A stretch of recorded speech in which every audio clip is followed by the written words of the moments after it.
सावन मास बृहस्पतिवार व्रत कथा। भारत वर्ष में एक प्रतापी और दानी राजा राज करता था। वो नित्य गरीबों और ब्राह्मणों की सहायता करता था। यह बात उसकी रानी को अच्छी नहीं लगती। वो ना ही गरीबों को दान देती और ना ही भगवान का पूजा करती थी और राजा को भी दान देने से मना किया करती थी। एक दिन राजा शिकार खेलने वन को गया हुआ था तो रानी महल में अकेली थी। उसी समय बृहस्पति देव साधु भेष में राजा का महल में भिक्षा के लिए आया और भिक्षा मांगी।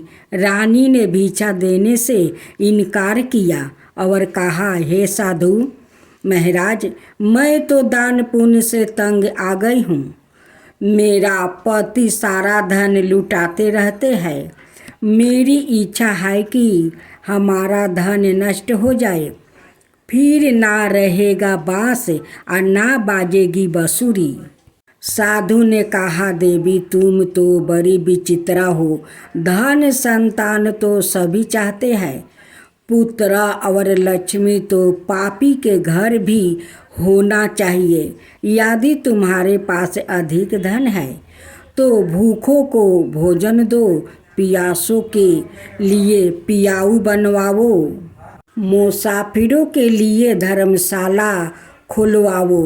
जो निर्धन अपनी कुंवारी कन्याओं का विवाह नहीं कर सकते उनका विवाह करवा दो।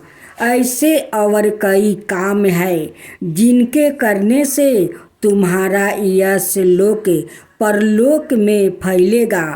परंतु रानी पर उपदेश का कोई प्रभाव ना पड़ा। वो बोली, महाराज आप मुझे कुछ ना समझाइए। मैं ऐसा धन नहीं चाहती जो हर जगह बांटती फिरूं। साधु ने उत्तर दिया, यदि तुम्हारी ऐसी इच्छा है तो तथास्तु।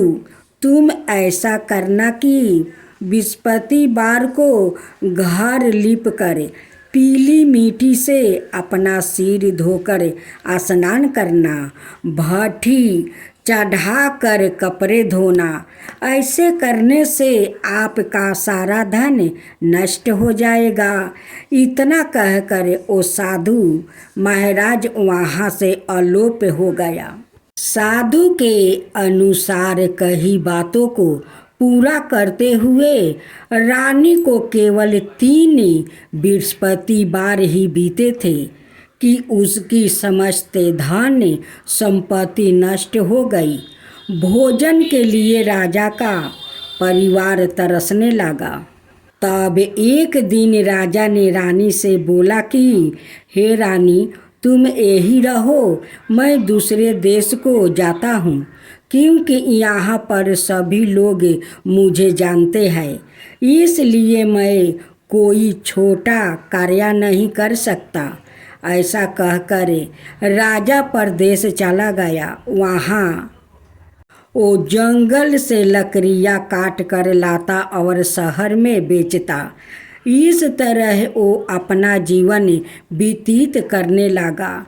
इधर राजा के परदेश जाते ही रानी और दासी दुखी रहने लगी।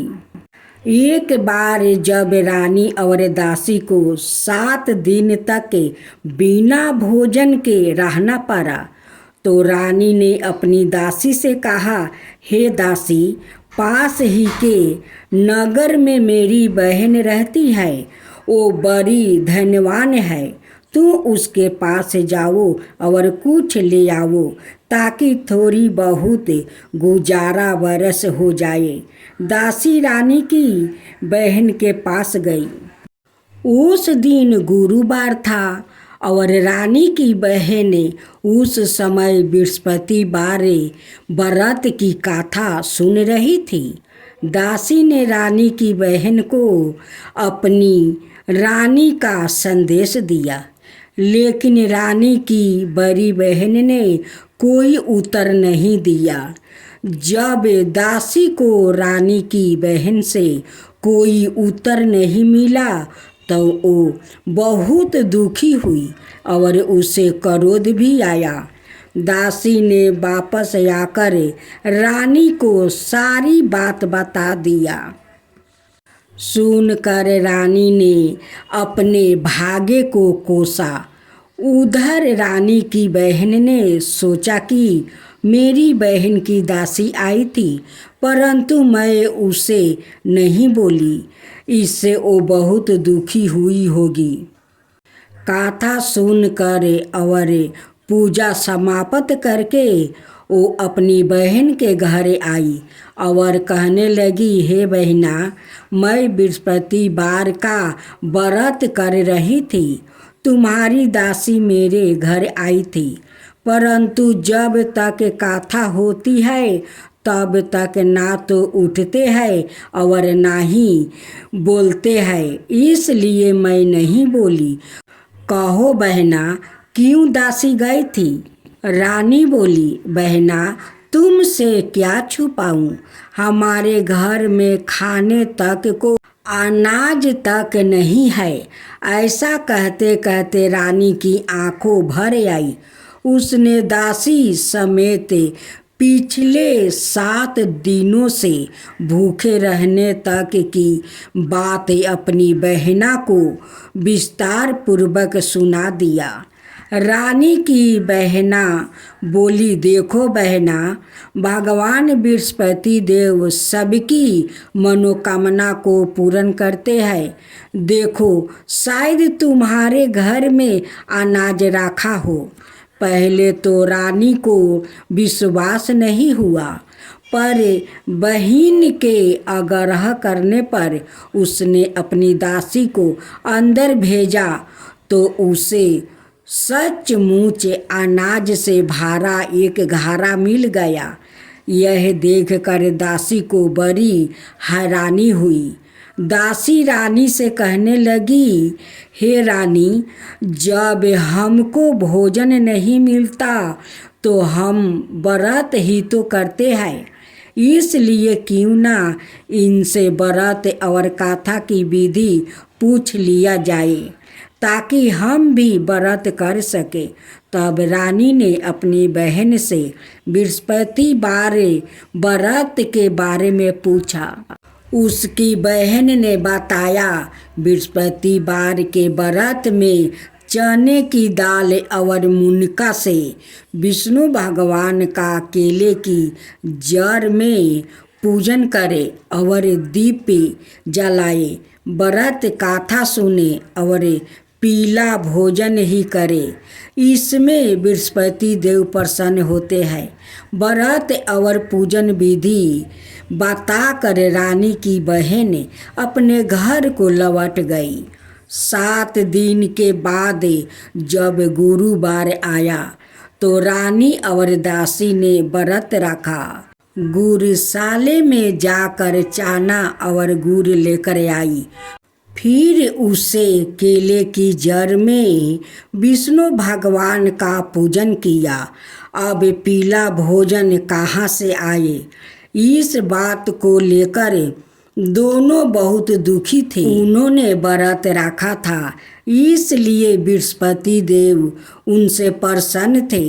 इसलिए वो एक साधारण व्याकित का रूप धारण कर 2 थाले में सुंदर पीला भोजन दासी को दे गया। भोजन पाकर दासी प्रसन्न हुई और फिर रानी के साथ मिलकर वो भोजन ग्रहण किया।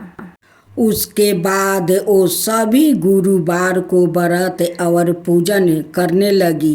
बृहस्पति भगवान की कृपा से उनके पास फिर से धन संपत्ति आ गई, परंतु रानी फिर से पहले की तरह आलसाई करने लगी। तब दासी बोली, देखो रानी, तुम पहले भी इस प्रकार आलसाई करती थी।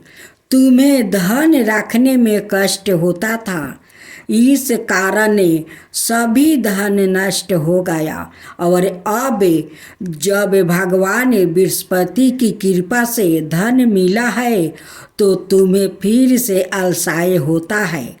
रानी को समझाते हुए दासी कहती है कि बड़ी मुसीबतों के बाद हमने यह धन पाया है, इसलिए हमें दान पुण्य करना चाहिए, भूखे मनुष्य को भोजन कराना चाहिए और धन को शुभ कार्य में खर्चा करना चाहिए, जिससे तुम्हारे कुल का यश बढ़ेगा, स्वर्ग की प्राप्ति होगी और पितरा भी प्रसन्न होंगे। दासी की बात मानकर रानी अपना धन शुभ कार्य में खर्चा करने लगी, जिससे पूरे नगर में उसका यश फैलने लगा। बृहस्पति बार व्रत कथा के बाद श्रद्धा के साथ आरती की जानी चाहिए। इसके बाद प्रसाद बांट कर उसे ग्रहण करना चाहिए। एक दिन राजा दुखी होकर जंगल में एक पेड़ के नीचे आसन जमाकर बैठ गया। वो अपनी दशा को याद करके व्याकुल होने लगा। बृहस्पतिवार का दिन था। एकाएक उसने देखा कि निर्जन वन में एक साधु प्रकट हुआ है। वो साधु भेष में सवाए बृहस्पति देवता थे। लकड़हारा के सामने आकर बोले, हे लकड़हारे, इस सुनसान जंगल में तू चिंता मगन क्यों बैठा है? लकड़हारा ने दोनों हाथ जोड़कर प्रणाम किया और उत्तर दिया, महात्मा जी, आप सब कुछ जानते हैं, क्या कहूँ? यह कहकर रोने लगा और साधु को अपनी आत्मकथा सुनाई। महात्मा जी ने कहा, तुम्हारी स्त्री ने बृहस्पति के दिन बृहस्पति भगवान का निरादर किया है, जिसके कारण रूठ होकर उन्होंने तुम्हारी यह दशा कर दिया है।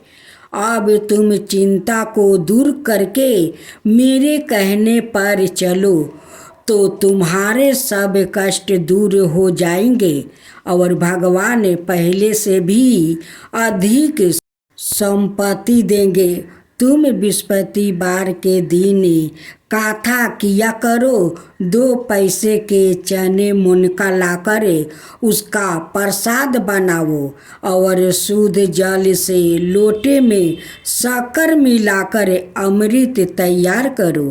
कथा के पश्चात अपने सारे परिवार और सुनने वालों प्रेमियों में अमृत वो प्रसाद बांट करे आप भी ग्रहण करो। ऐसा करने से भगवान तुम्हारी सब मनोकामना पूरी करेंगे।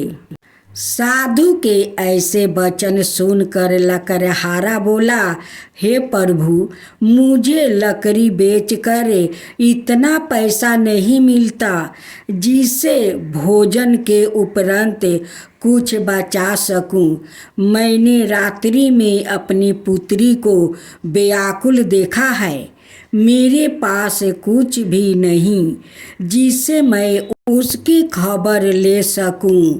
साधु ने कहा, हे लकड़हारा, तुम किसी बात की चिंता मत करो। बृहस्पतिवार के दिन तुम रोजाना की तरह लकड़ियाँ लेकर शहर को जाओ। तुमको रोज से दोगुना धन प्राप्ति होगा, जिससे तुम भली भांति भोजन कर लोगे और बृहस्पति देव की पूजा का सामान भी आ जाएगा। इतना कहकर साधु अंतर्ध्यान हो गया। धीरे धीरे समय व्यतीत होने लगा, पर फिर वही बृहस्पतिवार का दिन आया। लकड़हारा जंगल से लकड़ी काट कर किसी शहर में बेचने गया। उसे उस दिन और दिन से अधिक पैसा मिला। राजा ने चाना गुड़ आदि लाकर गुरुवार का व्रत किया। उस दिन से उसके सभी क्लेश दूर हुआ। परंतु जब दोबारा गुरुवार का दिन आया तो बृहस्पतिवार का व्रत करना भूल गया। इस कारण बृहस्पति भगवान नाराज हो गए। उस दिन उस नगर के राजा ने विशाल यज्ञ का आयोजन किया और शहर में यह घोषणा करवा दिया कि कोई भी मनुष्य अपने घर में भोजन ना बनावे और ना आग जलावे। समस्त जनता मेरे यहाँ भोजन करने आवे। इस आज्ञा को जो ना मानेगा उसे फांसी की सजा दी जाएगी। इस तरह की घोषणा संपूर्ण नगर में करवा दिया गया। राजा की आज्ञा अनुसार शहर के सभी लोग भोजन करने गया, लेकिन लकड़हारा कुछ देर से पहुंचा, इसलिए राजा उसको अपने साथ घर ले गया और ले जाकर भोजन करवा रहे थे तो रानी की दृष्टि उस खूंटी पर पड़ी जिस पर उसका हार लटका हुआ था। उन्हें वहाँ पर दिखाई नहीं दिया। रानी ने निश्चय किया कि मेरा हार इस मनुष्य ने चुरा लिया है। उसी समय सिपाहियों को बुलवाकर उसको कारागार में डलवा दिया गया। जब लकड़हारा कारागार में पड़ गया और बहुत दुखी होकर वो विचार करने लगा कि ना जाने कौन से पूर्व जन्म के कर्म से मुझे यह दुख प्राप्ति हुआ है, और उसी साधु को याद करने लगा जो कि जंगल में मिला था। उसी समय तत्काल बृहस्पति देव साधु के रूप में प्रकट हुआ और उसकी दशा को देखकर कहने लगे, अरे मूर्ख, तूने बृहस्पति देव की कथा नहीं करी, इस कारण तुझे दुख प्राप्ति हुआ है। अब चिंता मत कर। बृहस्पतिवार के दिन कारागार के दरवाजे पर 4 पैसे पड़े मिलेगा, उनसे तू बृहस्पति देव की पूजा करना, तेरे सभी कष्ट दूर हो जाएंगे। बृहस्पतिवार के दिन उसे 4 पैसे मिले। लकड़हारा ने कथा कही।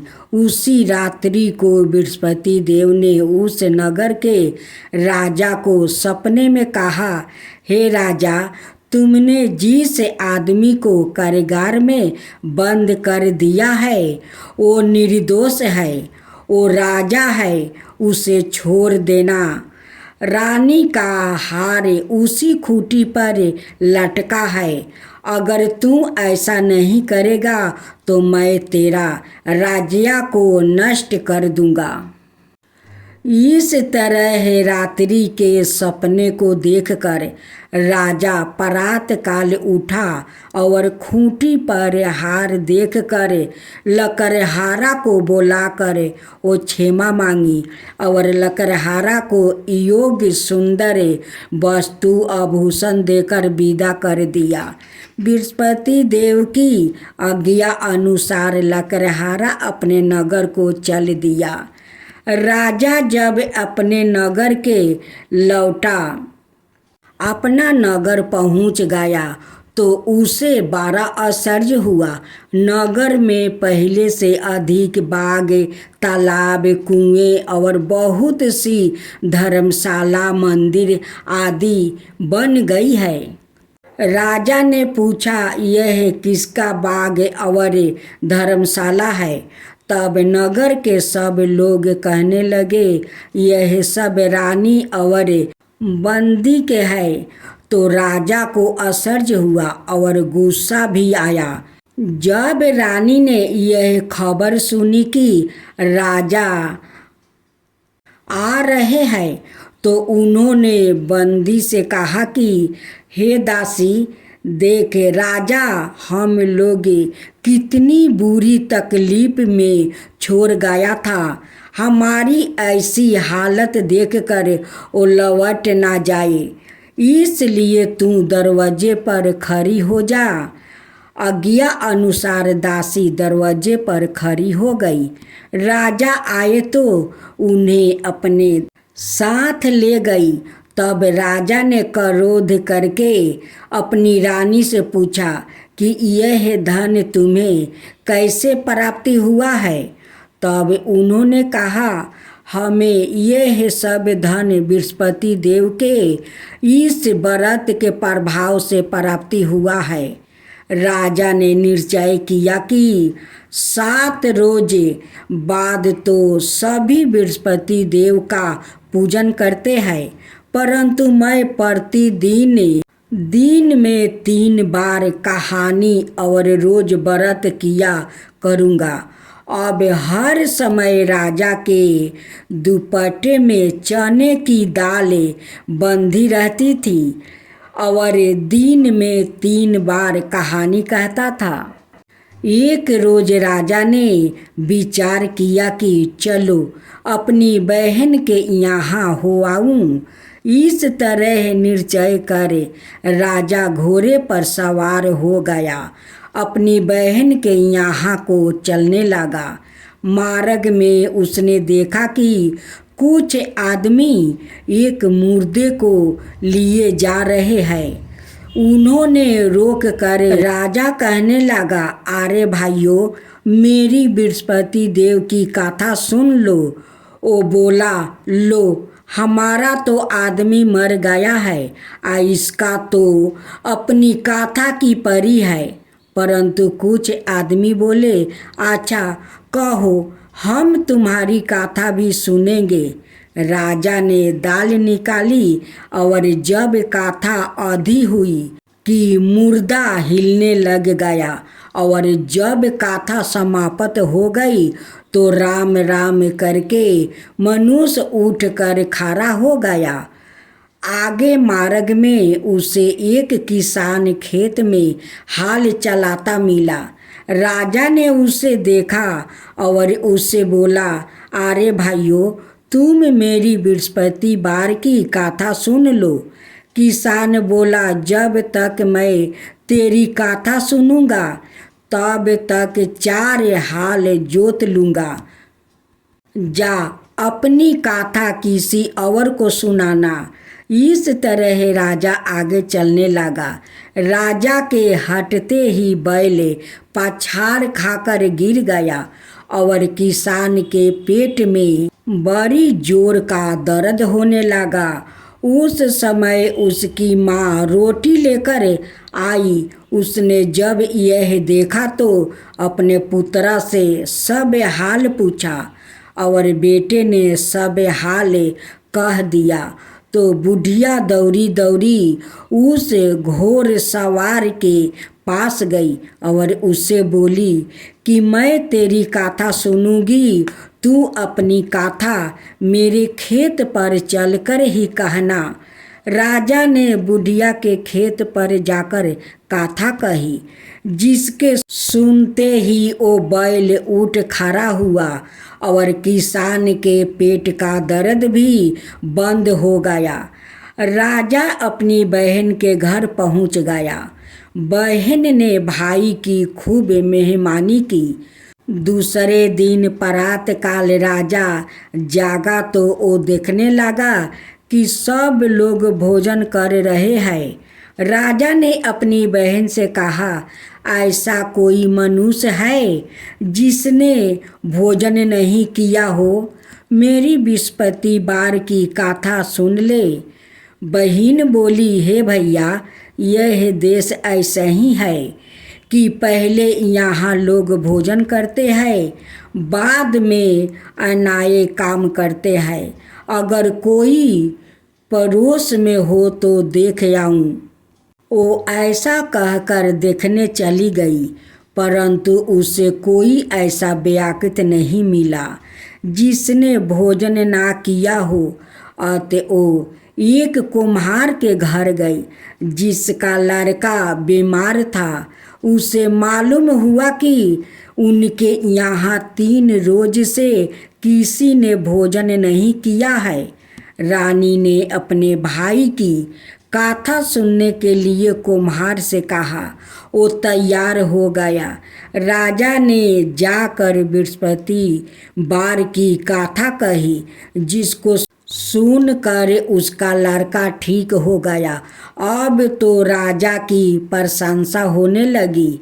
एक रोज राजा ने अपनी बहन से कहा कि हे बहन, हम अपने घर को जाएंगे, तुम भी तैयार हो जाओ। राजा की बहन ने अपनी सास से कहा, सासू माँ, अपना भैया का घर जाऊं?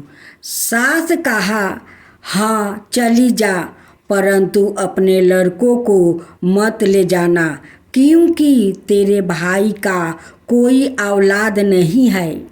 बहन ने अपने भाइयों से कहा, हे भैया, मैं तो चलूँगी, पर कोई बालक नहीं जाएगा। राजा बोला, जब कोई बालक नहीं जाएगा तब तुम ही क्यों जाओगी? बड़े दुखी मन से राजा अपने नगर को लौट आया।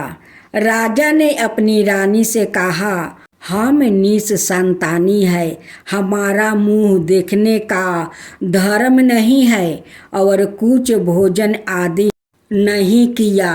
रानी बोली, हे प्रभु, बृहस्पति देव ने हमें सब कुछ दिया है, वो हमें औलाद अवश्य देंगे। उसी रात को बृहस्पति देव ने राजा से सपने में कहा, हे राजा, उठो, सभी सोच त्याग दो, तेरी रानी गर्भ से है। राजा की यह बात सुनकर बड़ी खुशी हुआ। 9वें महीने में उसके गर्भ से एक सुंदर पुत्रा पैदा हुआ।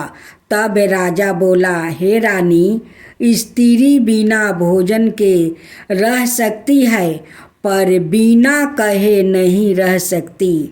जब मेरी बहन आवे तो उससे कुछ कहना मत। रानी ने सुनकर हाँ कर दिया।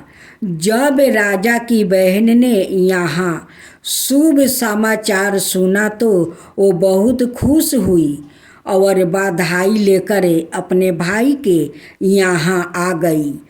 तभी रानी ने कहा, घोड़ा चढ़कर तो नहीं आई, गाधा चढ़ी आई है। राजा की बहन बोली, भाभी, मैं इस प्रकार ना कहती तो तुम्हें औलाद कैसे मिलती? बृहस्पति देव ऐसा ही है, जैसी जिसके मन में कामना है सभी को पूर्ण करते हैं।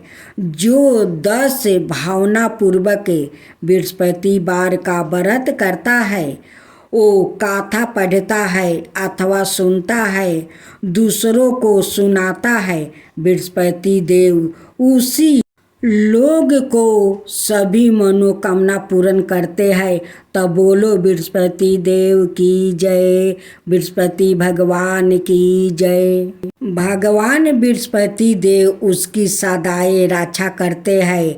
संसार में जो मनुष्य 10 भावना से भगवान जी का पूजन व्रत सच्चे हृदय से करते हैं तो उनकी सभी मनोकामना पूर्ण करते हैं। जैसी सच्ची भावना से रानी और राजा ने उनकी गाथा का गुणगान किया तो उनकी सभी इच्छाएं बृहस्पति देव जी ने पूर्ण किया था। इसलिए पूर्ण कथा सुनने के बाद प्रसाद लेकर जाना चाहिए। हृदय से उसका मनन करते हुए जयकारा बोलना चाहिए। बोलो बृहस्पति देव की जय, बृहस्पति भगवान की जय।